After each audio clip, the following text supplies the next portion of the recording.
প্রধানমন্ত্রী শেখ হাসিনা বলেছেন, বিশ্ব পরিমণ্ডলে প্রতিযোগিতার সাথে টিকে থাকার উপযোগী শিক্ষা ব্যবস্থা প্রবর্তন করতে চায় সরকার।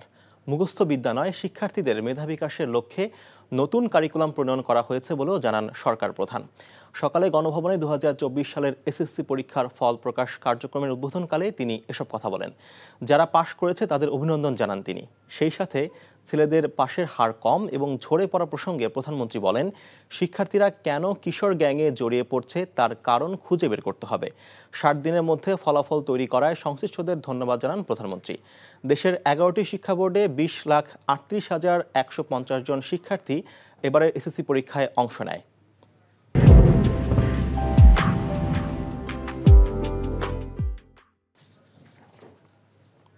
আমার আন্তরিক অভিনন্দন জানাই।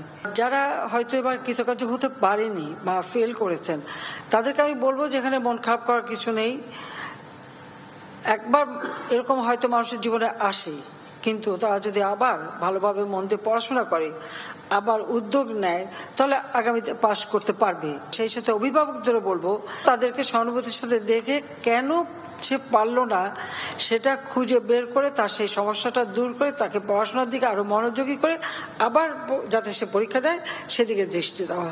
বিশ্ব পরিমণ্ডলে প্রতিযোগিতার সাথে টিকে থাকার উপযোগী শিক্ষা ব্যবস্থায় আমরা প্রবর্তন করতে চাই। লক্ষ্যটা হচ্ছে যে শুধুমাত্র মুখস্থ বিদ্যা দিয়ে শিখবে না, একটা শিশুর ভিতরে যে মেধা থাকে, যে মনন থাকে, সেটাকে বিকশিত হওয়ার সুযোগ দেওয়া এবং তার ওই মেধা দিয়েই সে যাতে এগিয়ে যায় সেদিকে লক্ষ্য রেখেই আমাদের শিক্ষার কারিকুলাম এবং শিক্ষা দেওয়ার পদ্ধতির মধ্যে পরিবর্তন আনা হচ্ছে এবং সেই সাথে শিক্ষকদেরও ট্রেনিংয়ের ব্যবস্থা আমরা নিয়েছি।